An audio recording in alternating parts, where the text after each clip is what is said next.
guys, it's Lindsay, and today I am so beyond excited to be bringing you a special edition of my chai chat. If you haven't seen one before, I basically just answer your questions while drinking a chai latte.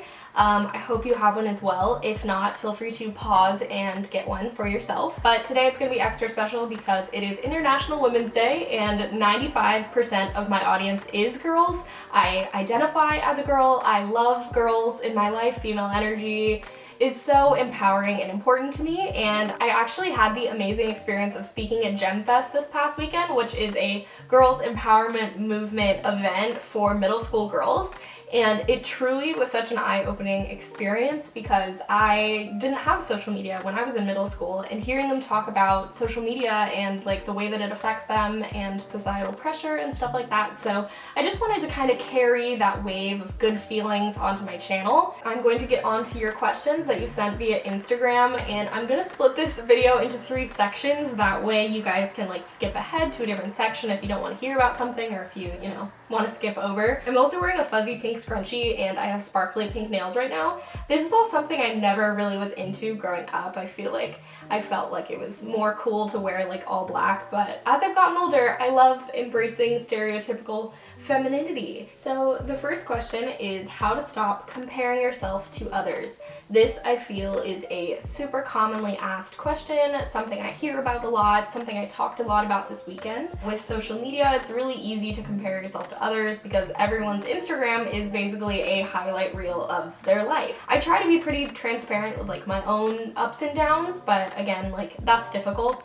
So I think one thing is definitely to follow people that like you trust, that are genuine, that don't make you feel worse when you see them. Something I heard in a guided meditation from Headspace, not sponsored: you and a person you're comparing yourself to are no better or worse than each other, you're just different. And they actually used kind of a metaphor that you and another person are 2 different trees and you're just growing in different directions, but that doesn't mean you're any better or worse. Think about the fact that like taking someone that is a whole entire person with a life, with a family, with like, internal struggles and things like that, and, just turning them into a single feature is doing a disservice to that person and everything that they're going through. You have no idea what they're going through. You might not want their life at all.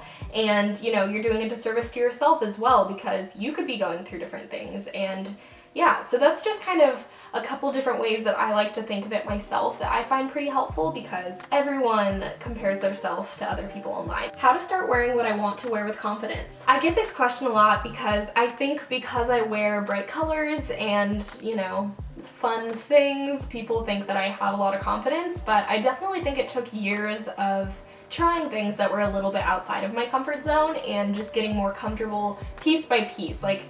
Confidence is definitely a journey, and so maybe you're not quite ready to wear your yellow fur coat just yet, but start with something a little bolder than usual and then make your way up there. I feel like at this point I could literally wear anything and my friends are just like, yeah, that's just who she is. What I wrote down originally was the more you do things out of your comfort zone, people won't react as much, which is totally true because people, even friends, can be judgy if you do stuff that's a little weird or just not in their own circle bubble of being normal. A lot of people ask me how to feel more confident or accept insert body part here, and a lot of them I could completely relate to. I think knowing that it is impossible to be free of body insecurity is one way to accept it. Just knowing that everyone on this planet also has something on their body that they're insecure about. So many of the people that sent in questions had the same body insecurities as mine.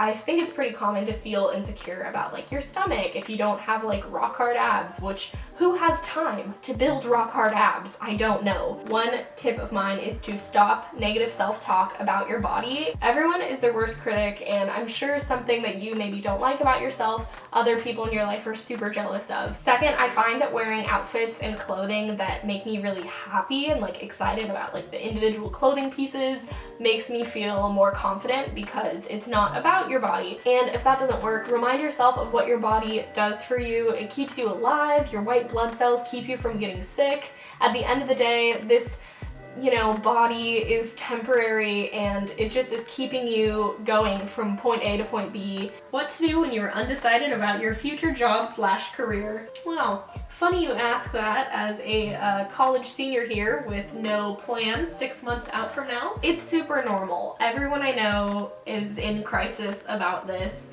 I have definitely cried about that. If you're, currently a college senior or like a high school senior or just in any transition period of your life, maybe you're switching jobs and you don't know what you want to do next. You're in a transition right now. It'll pass. This is temporary. I keep reminding myself of that because I know that in the future I will have it figured out. We're in it together.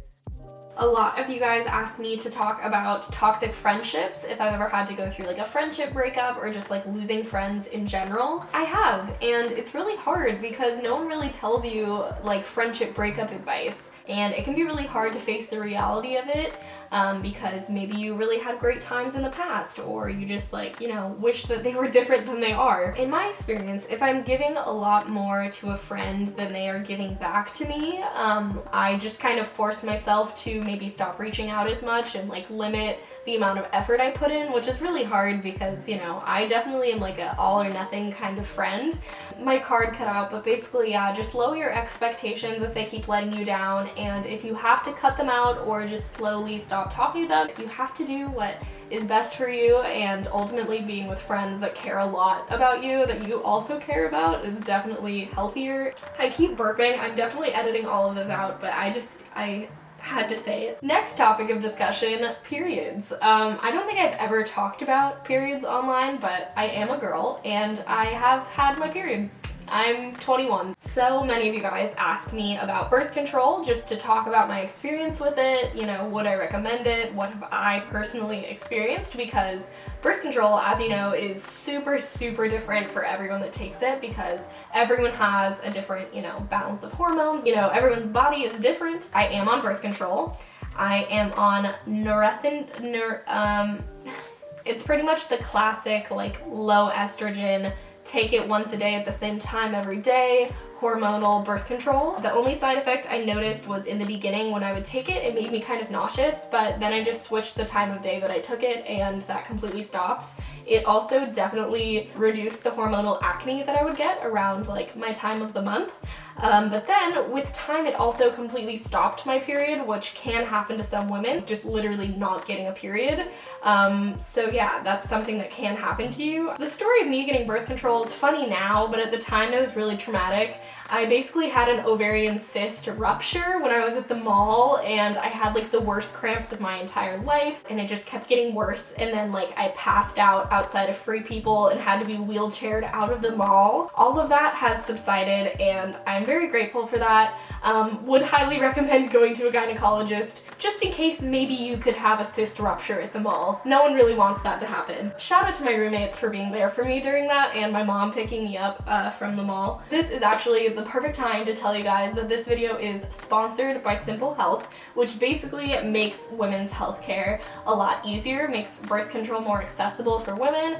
If you're over 18, you can go online and order it yourself, and I actually have a code where you can get the $20 prescription fee waived and you don't even have to go to the doctor. They also sent me some really cute merch, which is really sweet because I recently dented my Swell bottle and it's becoming quite a problem in my life. But yeah, if you are anything like me and want your birth control shipped to your house so you don't have to go to a pharmacy, feel free to use my code lindseyrem at simplehealth.com, or you can go to simplehealth.com/lindseyrem and get a $20 prescription fee waived. This service is not a replacement for your routine evaluations by your primary care physician or gynecologist, obviously. Now onto the dating portion of questions. I put my hoodie on because this is getting serious. I think this is where you guys ask the most questions, so I could totally do like a part 2 dating advice. I don't think I'm really that good at it, but you guys just had so many questions and I feel the need to answer them. What is the most valuable lesson you've learned from a relationship? If someone told me the lessons that I was going to learn from my past relationship beforehand, I don't think I would have absorbed them. Like, I think as much as me telling you what lessons I learned is like helpful, there's nothing like going through them yourself to really understand what it means. I don't know. Does that make sense? I'm pretty sure everyone says this, but I definitely learned like what I want and don't want out of a partner.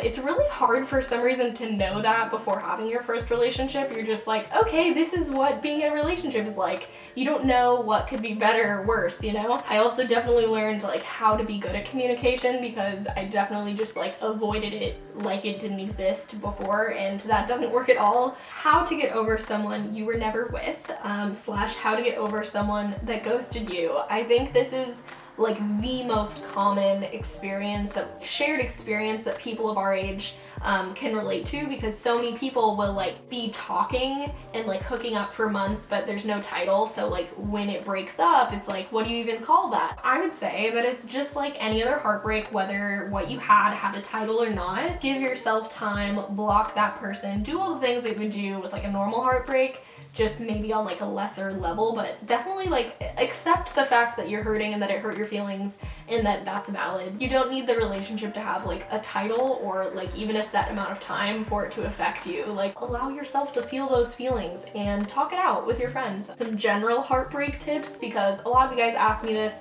Someone also said like, will heartbreak ever end? In the very beginning, that's the worst of it, but just know that like with each day that passes, you're gonna feel better, and eventually you won't even feel like anything toward the situation. It'll just be like a memory in your past. Number one tip, obviously, time and distance away from the person.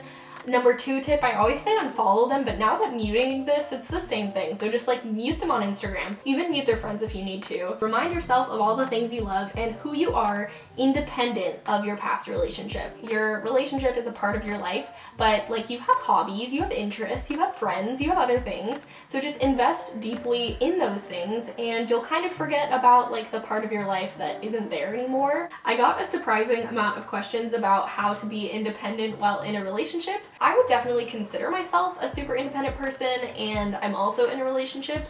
I don't think that those things are mutually exclusive. I think you can be in both. I don't think like having friends makes me any less independent. I think it ultimately just comes down to like not having your significant other be like your whole entire life. Like, we both have friends, we both have hobbies, we're both like social and involved and busy, but like we also make time for each other. Like a Venn diagram, they like overlap just like a nice amount. It's not like two circles like coexisting. Consider the Venn diagram of your relationship, perhaps. I have no idea. I think it was in my assumptions video that I mentioned that I had my first kiss in college, and I suppose that's not super common.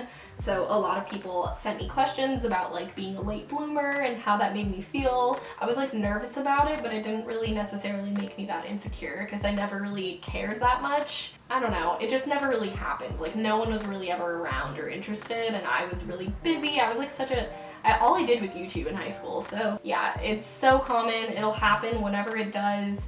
And like once I had my first kiss, I was literally like, oh wow, that's literally no big deal. Okay, so many of you guys asked me about losing your V card that I feel like I have to talk about it, even though I really didn't plan on it for this video. But I feel like I've basically talked about like everything related to it, so it's like at this point, why not? Aside from being safe, which is number one, that's obvious, don't do it because you feel like you have to.